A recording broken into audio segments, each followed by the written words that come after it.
ত্রয়োদশ জাতীয় সংসদ নির্বাচন সামনে রেখে 24 দফা কার্যক্রম নিয়ে রুটম্যাপ ঘোষণা করেছে নির্বাচন কমিশন। আগামী ডিসেম্বরে তফসিল ঘোষণা এবং 2026 সালের ফেব্রুয়ারির প্রথমার্ধে ভোট গ্রহণ অনুষ্ঠিত হবে।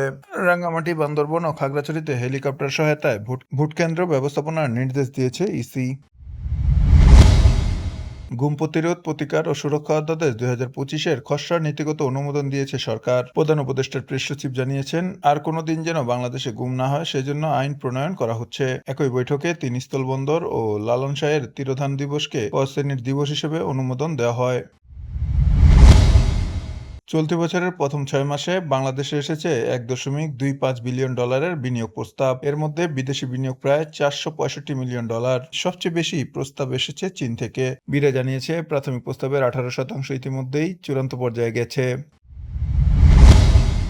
3 দফা দাবিতে বুয়েট সহ দেশের সব প্রকৌশলী বিশ্ববিদ্যালয়ে চলছে কমপ্লিট শাটডাউন। ক্লাস পরীক্ষা বর্জন করে শিক্ষার্থীরা আন্দোলন চালাচ্ছেন। শাহবাগে পুলিশ শিক্ষার্থী সংঘর্ষে বহুজন আহত হয়েছেন। আন্দোলনকারীরা নতুন কর্মসূচি ঘোষণার প্রস্তুতি নিচ্ছেন।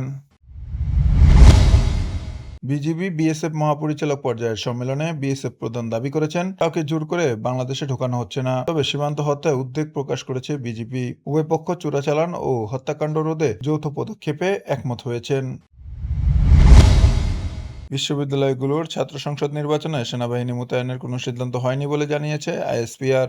বিজ্ঞপ্তিতে বলা হয়, আইনশৃঙ্খলা বাহিনী ও বিশ্ববিদ্যালয় প্রশাসনের সহযোগিতায় নির্বাচন উৎসবমুখর পরিবেশে সম্পূর্ণ হবে। আপডেট থাকুন প্রাইম টিভি বাংলার সাথেই থাকুন।